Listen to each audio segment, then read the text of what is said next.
Веднага започвам с тия въпроси. Хазартно зависимите интелигентни хора ли са или са глупаци? Изключително интелигентни хора. Да, бе. Изключително интелигентни хора. Хазартно зависими при мен идват от всякакъв вид професия. Изберете си професия, решете. Журналисти хазартно зависими няма. Дали? Виждали ли сте? Дали? Виждала ли си? Тесно, че не можеш да кажеш имена, ама има ли журналисти, които са хазартно зависими? Няма професия, в която да няма хазартно зависими, за съжаление. И то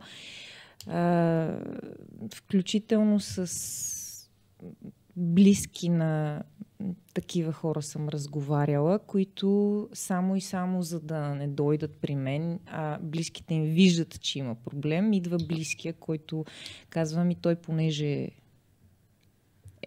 нали, има име или еди какво си. Да. Не знаем как да го убедим да дойде да се лекува. Да. То оттам дойде идеята за книгата до някъде, защото понякога най-трудното е да убедиш човека да дойде. И често родители, познати, приятели, гаджета и така нататък ми звънят и ми питат, добре, аз как да го накарам да дойде, той или тя, как да го доведа, на сила няма да стане. Най-лесно е като просто им кажа, дайте му да прочете книгата. Ако се разпознае, може да заповяда.